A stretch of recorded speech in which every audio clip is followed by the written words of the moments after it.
सुप्रभात प्यारे बच्चों, सभी कैसे हो? आशा है सभी स्वस्थ होंगे, घर पर अच्छे होंगे। आज हम परीक्षा से पूर्व एक आपके लिए महत्वपूर्ण दिशा निर्देश जो परीक्षा के अंदर आप आने वाले हैं, क्या क्या मुख्य बिंदु होने चाहिए परीक्षा के अंदर, उसको बताने के लिए महत्वपूर्ण वीडियो आपके समक्ष लेके आया हूँ कि परीक्षा से पहले हमको क्या करना है, परीक्षा के बाद हमको किस तरह क्या करना है। क्योंकि इस समय पूरे विश्व के अंदर जो ये वैश्विक महामारी जो फैली हुई है,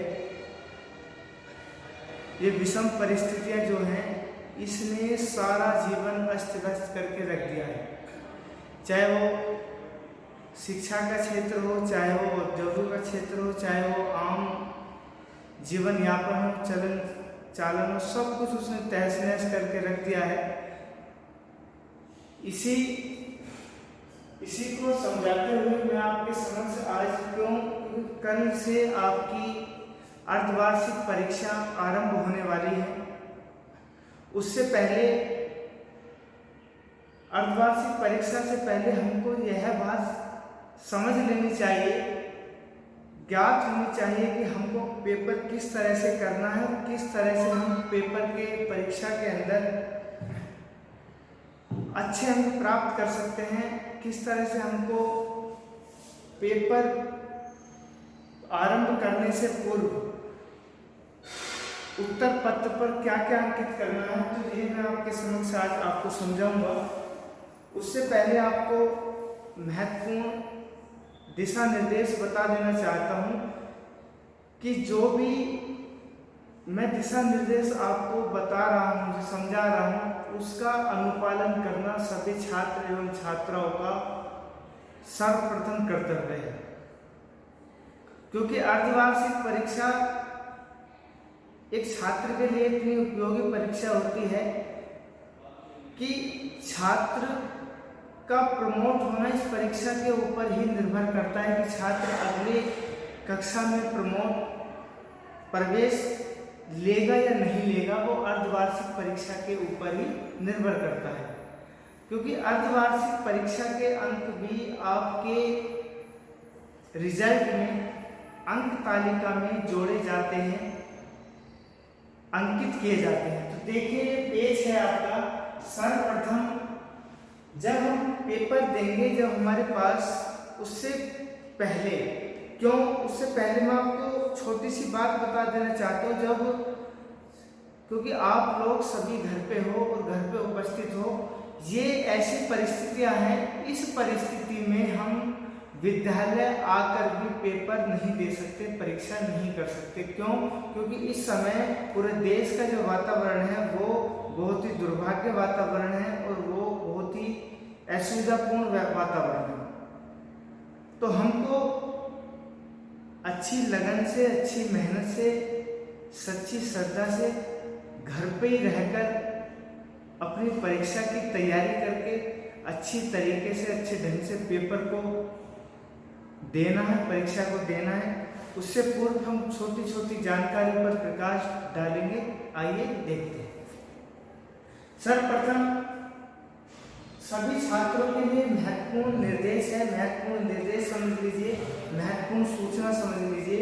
क्योंकि परीक्षा सभी के लिए महत्वपूर्ण है। अगर कोई भी छात्र इस परीक्षा को नहीं देगा तो वो अगली कक्षा में प्रवेश नहीं कर पाएगा, नेक्स्ट क्लास में प्रमोट नहीं हो पाएगा।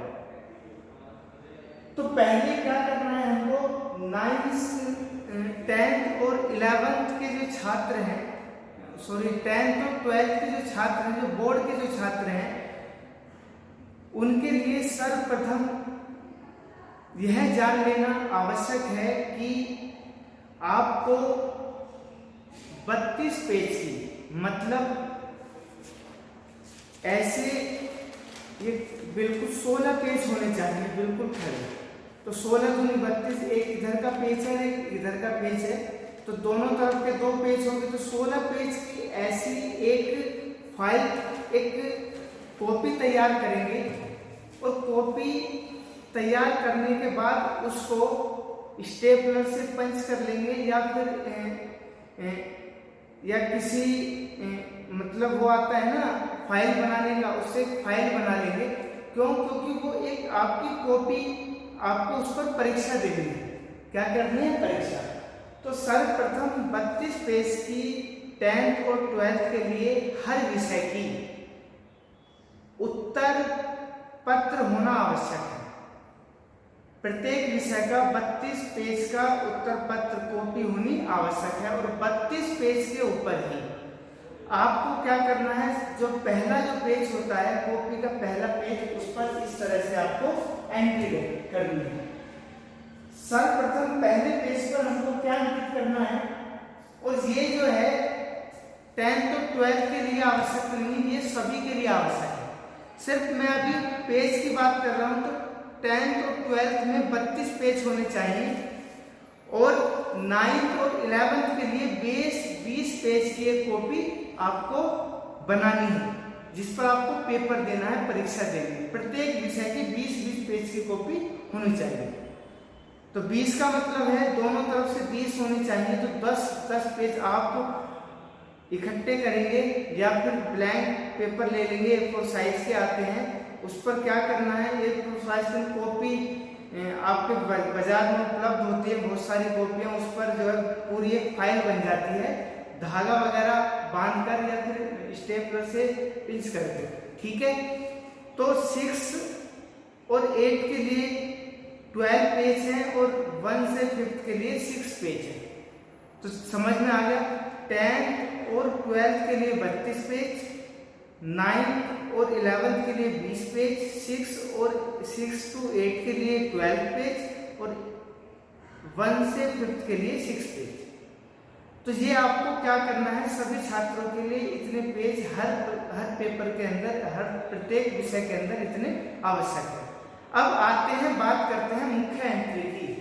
क्यों? क्योंकि जब तक हम परीक्षा के प्रथम पेज पर, पेपर के प्रथम पेज पर मुख्य एंट्री नहीं करेंगे, अपना विवरण प्रस्तुत नहीं करेंगे, तो हमको कैसे पता लगेगा कि ये किस छात्र का पेपर है, कौन सी दिनांक में है, किस समय में दिया गया है, क्या पूर्णांक है, कौन से अध्यापक का नाम है, क्या इसके क्लास है, कौन सा सेक्शन है, कौन से पापा का नाम है, क्या बदल पे कौन सा विलेज है, ये हमको नहीं पता चल सकता।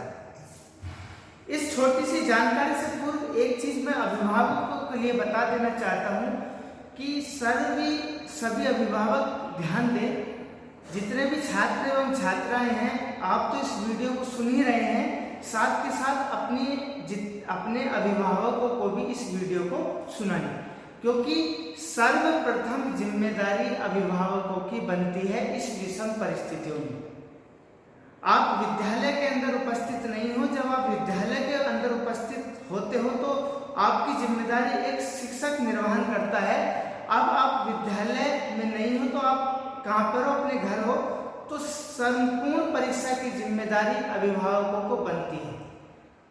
आपका बच्चा किस तरह से पेपर देगा, कैसे एंट्री कर रहा है प्रथम पेज पर, उसके पास सारी परीक्षा से संबंधित सामग्री उपलब्ध है क्या नहीं है, क्योंकि बहुत से ऐसे कारण होते हैं।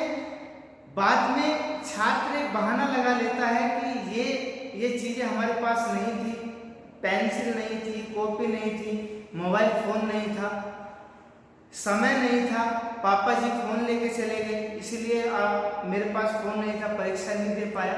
तो सभी अभिभावक ये ध्यान देंगे, क्योंकि जो अर्धवार्षिक परीक्षा है आपके बच्चों के लिए सर्वप्रथम ये परीक्षा है और सबसे उपयोगी परीक्षा है। क्यों? क्योंकि आपका छात्र अगली कक्षा में जब भी प्रमोट हो पाएगा जब वो है इस परीक्षा को, हाफ ईयरली एग्जाम को देगा।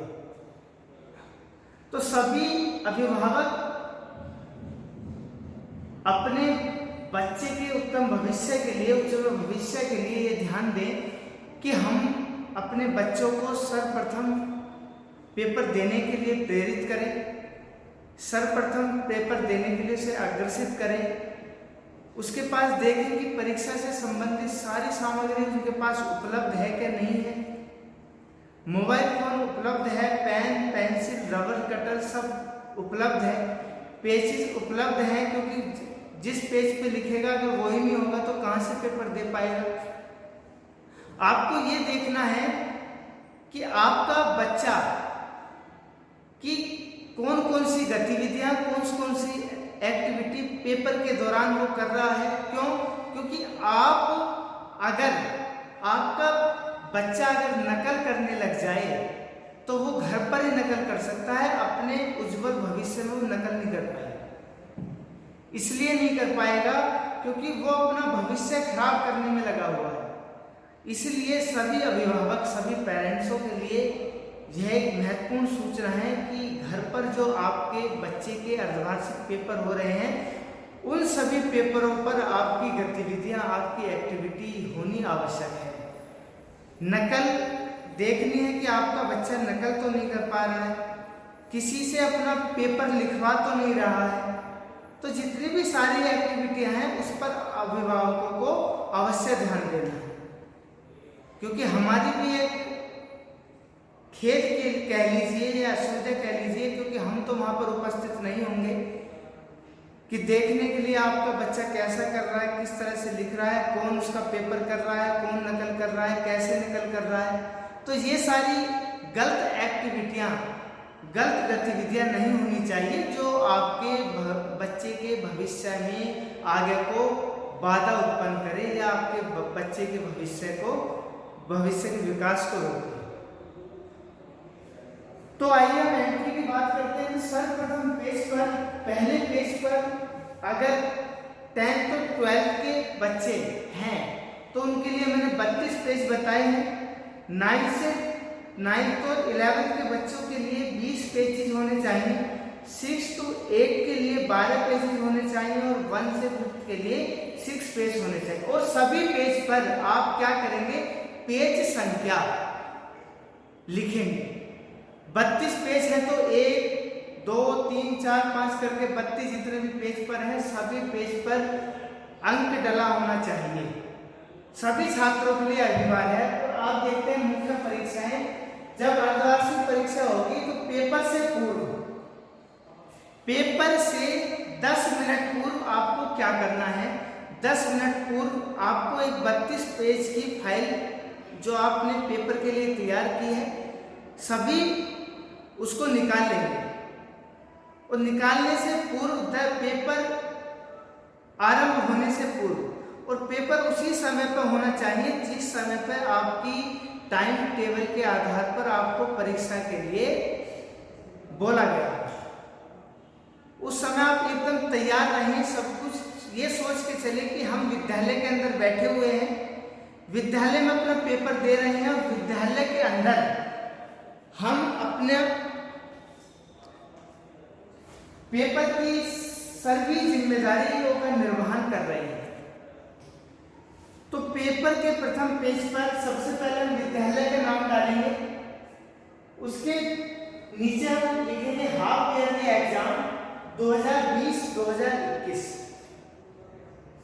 उसके बाद आता है आपका सब्जेक्ट, बीच में पेपर के बीचों बीच ये एंट्री होनी चाहिए। पहले विद्यालय का नाम, फिर हाफ ईयरली एग्जाम, अर्धवार्षिक परीक्षा है आपकी 2020 की में ये परीक्षा हो रही है। और सब्जेक्ट आपका कोई भी हो, जिस भी विषय का पेपर होगा उस विषय का एक 32 पेज की आप फाइल निकालेंगे, उस विषय को यहाँ पर अंकित कर देंगे। जैसा आपका हिंदी का विषय है, कल आपका पेपर है हिंदी का, तो यहाँ आप क्या डाल देंगे, हिंदी विषय डाल देंगे। तो समझ में आ गया। पेपर के बाईं तरफ हमको एंट्री क्या करनी है, सर्वप्रथम होना चाहिए नेम ऑफ स्टूडेंट, छात्र का नाम। भाई हमको पता नहीं होगा कि आपका क्या नाम है, तो हम कैसे उसका मूल्यांकन कर पाएंगे कि कौन यह छात्र है जिसने ये परीक्षा दी है। तो पहले क्या करना है हमको, सर्वप्रथम पेपर के बाईं तरफ बाएं भाग पर हमको नेम ऑफ स्टूडेंट, उसके बाद क्लास, कक्षा और सेक्शन, क्लास और सेक्शन, कौन सी आपकी क्लास है, 8 है, 7 है, 6 है, 9th है, 10th है, 11th है, 12th है, 1 है, 2 है, 3 है, 4 है, 5th है। कोई भी क्लास का कोई भी छात्र हो वो यहाँ पर अपना क्लास का नाम डालेगा और यहाँ पर सेक्शन, ए सेक्शन है उसका, बी सेक्शन है, सी सेक्शन, कोई भी सेक्शन है यहाँ पर अंकित करेगा। उसके बाद बाईं तरफ फादर्स नेम, आपके पिताजी का क्या नेम है, उसके बाद ये एंट्री करेगा। उसके बाद आएगा मदर्स नेम, माता का नाम, आपकी मम्मी का क्या नाम है। उसके बाद विलेज, आप कौन से गांव से बिलोंग करते हैं, ठीक है। और नीचे होगा आपका व्हाट्सएप नंबर, जिस नंबर से आप अपना व्हाट्सएप चला रहे हैं उस नंबर को यहाँ पर अंकित करना है। अब आइए दाईं तरफ क्या क्या एंट्री करनी है। दाईं तरफ है हमारा दिनांक, डेट, कौन सी डेट को पेपर है आपका, कल है 7 तारीख। 7 तारीख में समय है 3 घंटे, कितना, टाइम टेबल के आधार पर आप देख लीजिएगा, 3 घंटे का पेपर है, 1.5 घंटे का पेपर है। और समय के साथ साथ आपको ये और डालना है इतने बजे से इतने बजे तक पेपर हुआ, वो आपको टाइम टेबल में बता दिया गया था। जो पेपर का जो टाइम टेबल आया था ना, उसमें आपको सब बता दिया। तो कितने घंटे का पेपर था और कितने बजे से कितने बजे तक पेपर हुआ, क्योंकि हर पेपर को 2 भागों में डिवाइड किया गया है। 9 से 12 तक तो नहीं किया, लेकिन छोटी जो क्लास है 1 से 8 तक उनको 2 भागों में बांटा गया। ऑब्जेक्टिव एक तरफ है और लेखन पाठ्य पुस्तक से संबंधित अलग पत्र है।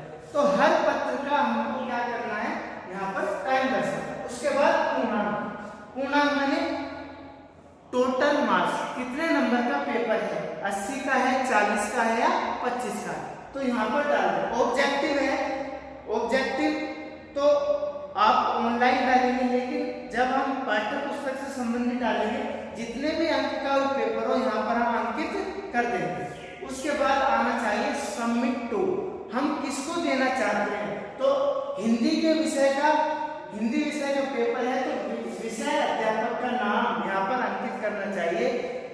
उसमें मैं भी हो सकता हूँ, भूपेंद्र सर भी हो सकते हैं, जिस भी विषय का पेपर होगा यहाँ पर उस विषय के अध्यापक का नाम आपको डालना है। तो ये क्या थी, ये आपकी मुख्य एंट्री है, मेन एंट्री, जो आपको परीक्षा के उत्तर पत्र के पहले पेज पर अंकित करनी है। प्रत्येक पेपर में, हर एक परीक्षा के अंदर प्रथम पेज पर ये एंट्रियां, ये विवरण आपका अंकित होना चाहिए, लिखा होना चाहिए। अगर ये एंट्री नहीं होती है तो हमको बहुत उसका मूल्यांकन करने में बहुत परेशानी होगी और शायद आपका पेपर वो भूल जाए या कहीं मिस हो जाए। हो सकता है एक ही नाम के 2 छात्र हो, एक ही उसका पिताजी का नाम हो, एक ही क्लास का नाम हो, इसलिए ये सारा विवरण, ये एंट्री आपको करनी बहुत ही आवश्यक है। अब देख लीजिए, अब आते हैं महत्वपूर्ण निर्देशों पर। सबसे प्रथम परीक्षा देते समय क्या क्या निर्देशों का हमको अनुपालन करना है, क्या क्या जिम्मेदारियों का हमें निर्वहन करना है। तो पहला है, सभी छात्र परीक्षा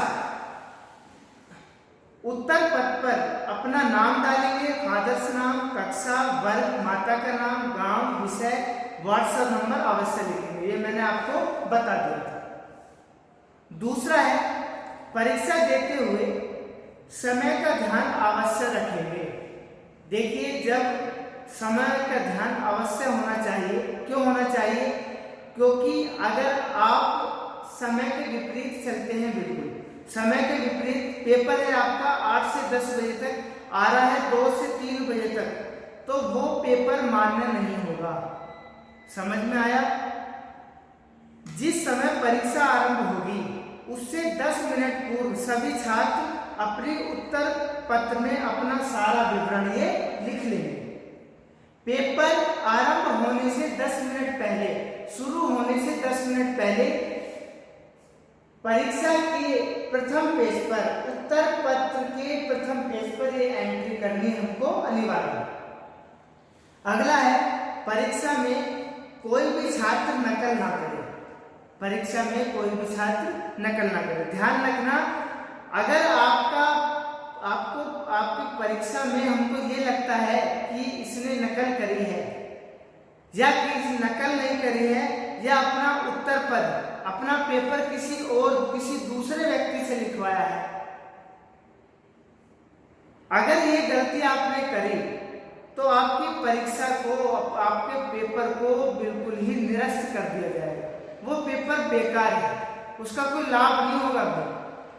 समझ में आया? इसलिए आपको ना तो नकल करनी है और ना ही अपना पेपर किसी दूसरे से लिखवाना है। अगर ये सूचना हमको पता लगती है विद्यालय प्रबंधन समिति को, तो आपका जो पेपर है, आपकी जो परीक्षा को निरस्त कर दिया जाएगा। इसलिए अभिभावकों को भी यह ध्यान देना आवश्यक है कि आपका बच्चा कहीं नकल तो नहीं कर रहा है या किसी से लिखवा तो नहीं रहा है, तो ये जिम्मेदारी आपको निर्वहन करनी है। तो समझ में आया? अगला पॉइंट है, पेपर समाप्त होने पर उत्तर पद की पीडीएफ बनाकर आपको 2 काम करने हैं। क्या काम करने हैं? 2 काम करने हैं। पहला काम, जब आपका पेपर समाप्त हो जाए, भाई समय है आपका 12, लास्ट समय है 12 बजे तक। आपका पेपर का समय है कितना? 10 बजे से 12 बजे। तो ये आपका पेपर का समय है, सपोज कीजिए। तो आपको क्या करना, पेपर समाप्त होने पर अपनी जो उत्तर पत्र है ना, आपने जो पेपर दिया है, उसकी एक पीडीएफ बनाएंगे, फोटो खींच के फोन में। सभी पेज की फोटो खींचेंगे, फोटो खींचने के बाद पीडीएफ बनाएंगे। पीडीएफ बनाकर अपने विषय के अध्यापक को, चाहे वो हिंदी का पेपर हो, चाहे हिंदी का हो, संस्कृत का हो, मैथ का हो, इंग्लिश का हो, किसी का भी पेपर हो, जो भी उस विषय का अध्यापक होगा, उस पीडीएफ को उसके व्यक्तिगत नंबर पर आप 15 मिनट के अंदर अंदर भेजेंगे। क्या करेंगे? भेजेंगे। ये तो पीडीएफ का काम रहा। पीडीएफ के साथ साथ आपको एक फाइल और बनानी है।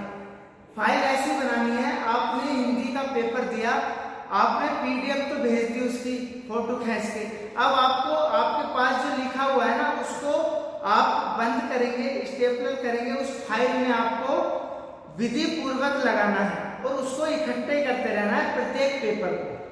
समझ में आ गया? पेपर समाप्त होने पर उत्तर पद की पीडीएफ बनाकर, पत्र की पीडीएफ बनाकर अपने विषय के अध्यापक को उसके व्यक्तिगत नंबर पर भेजेंगे और पेपर समाप्त होने के 15 मिनट तक आप अपना उत्तर पत्र अपने विषय के शिक्षक को अवश्य भेज दें। पेपर खत्म हुआ तो आपका जो पेपर के जो फोटो है ना, उसका पीडीएफ बनाकर आप अपने शिक्षक को 15 मिनट के अंदर अंदर भेजेंगे। उसके बाद का समय नहीं होगा। अगर आपका पेपर 15 मिनट के बाद आता है तो वह मान्य नहीं होगा। समझ में आ गया? तो इसलिए जो आपने लिखा है उसको तो एक फाइल में रख लेंगे और उसका फोटो खींचकर उसका एक पीडीएफ बनाकर प्रत्येक पेज पर नंबर भी डालना आपको जरूरी है। ठीक है? पेपर के उसका एक पीडीएफ बनाकर अपने विषय के शिक्षक को उसे भेज देंगे। अगला है ऑब्जेक्टिव 10 नंबर के होंगे। पहले उसे करें 1 से लेके 8 तक जितने भी छात्र हैं 1 क्लास से लेकर 8 क्लास तक, उसके सर्वप्रथम पहला पेपर जो होगा वो होगा ऑब्जेक्टिव का पेपर। वो आपके विद्यालय की ऐप पर होगा। समय आपको बता दिया गया था। तो सबसे पहले वो पेपर करेंगे ऑब्जेक्टिव। आप अपना विद्यालय का एप्लीकेशन खोलेंगे, उस पर वो पेपर लिखेंगे, सब उस पर मेंटेन आपको पहले से उपलब्ध मिलेगा। इतने बजे से इतने बजे तक का पेपर है, आपको वो पहली जानकारी उसकी भेज दी गई है आपके टाइम टेबल पर। उसके बाद लिखित पेपर को करें। उसके बाद पहले ऑब्जेक्टिव करना है, उसके बाद लिखित पेपर को करना है। 1 से लेके 8 तक के जितने भी छात्र हैं।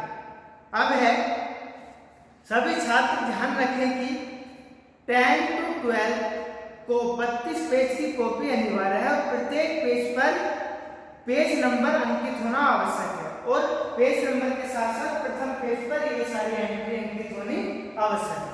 9th और 11th के लिए 20 पेज, 10th और 12th के लिए 32 पेज, 9 और 11th के लिए 20 पेज, 6 to 8 6, 7, 8 के लिए 12 पेज, और 1 से लेकर 5th तक के लिए 6 पेज की कॉपी परीक्षा के लिए बनानी अनिवार्य है। अगला है, परीक्षा समाप्त होने पर अपने विषय की एक हार्ड कॉपी की फाइल बनाकर विद्यालय में सभी छात्र को उपलब्ध करानी है। जब आपके सारे पेपर समाप्त हो जाएं, जब आपको क्या करना है, आपके प्रत्येक विषय की हार्ड कॉपी, जो आपने प्रत्येक विषय के अंदर क्या करी है, पेपर दिया है, उसकी हार्ड कॉपी आपको विद्यालय में जमा करानी आवश्यक है। भाई एक पेपर हुआ हिंदी का, उसको ध्यानपूर्वक संभाल के एक फाइल में रख लिया, और उसके फोटो हमको पीडीएफ बनाकर 15 मिनट के अंदर आप भेज देंगे। फिर अगला पेपर हुआ इंग्लिश का, जब पेपर समाप्त हो जाए उसके फोटो की पीडीएफ बनाकर छात्र अपने शिक्षक को भेज देंगे, उसकी हार्ड कॉपी एक फाइल में रख देंगे। इसी तरह से जितने भी पेपर होंगे सबकी हार्ड कॉपी एक फाइल में बनाकर इकट्ठी कर लेंगे, और जब आपके पेपर समाप्त हो जाएं, आपके अभिभावक, पेरेंट्स या आप विद्यालय आए और उसको विद्यालय की प्रबंध समिति को उपलब्ध कराएं, वो उसके हार्ड कॉपी। समझ में आ गया?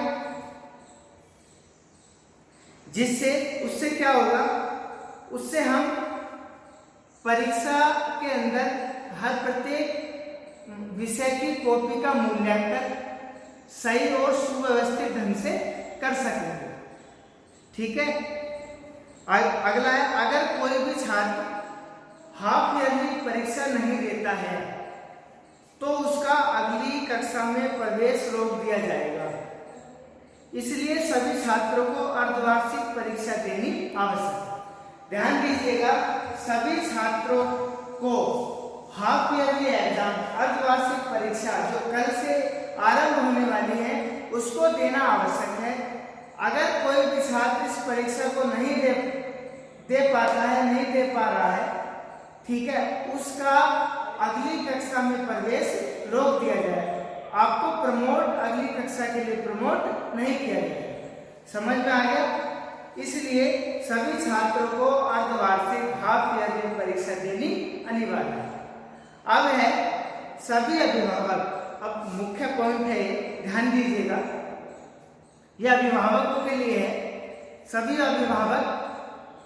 अभिभावकों को 15 अक्टूबर से पहले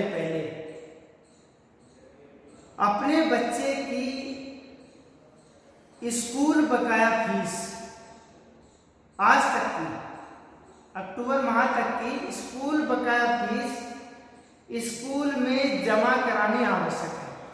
सभी अभिभावकों के लिए विशेष पॉइंट है, मुख्य बिंदु है कि जितने भी आपके बच्चे की बकाया फीस है उसको आप विद्यालय में आकर विधि पूर्वक जमा करा दें, और सभी शुल्कों का भुगतान वो समय पर कर दें। मतलब 15 अक्टूबर से पहले आपके बच्चे का सभी बकाया भुगतान विद्यालय के अंदर जमा हो जाना चाहिए। तो ये क्या था, ये हमारा परीक्षा से संबंधित और फीस शुल्क से संबंधित ये महत्वपूर्ण दिशा निर्देश था, और इसका अनुपालन करना सभी छात्र एवं छात्राओं के लिए बहुत ही महत्वपूर्ण है। इसीलिए सभी छात्रों को यह बात ध्यान में रखनी चाहिए कि कल से आपकी परीक्षा आरंभ होने जा रही है। आप सभी छात्र एवं छात्राएं परीक्षा की सच्ची लगन, सच्ची मेहनत के साथ तैयारी करते रहें, अपने लक्ष्य को साधते रहें, और कल से आरंभ होने वाली परीक्षा के लिए सभी छात्र एवं छात्राओं को बहुत बहुत हार्दिक शुभकामनाएं एवं बधाई। धन्यवाद।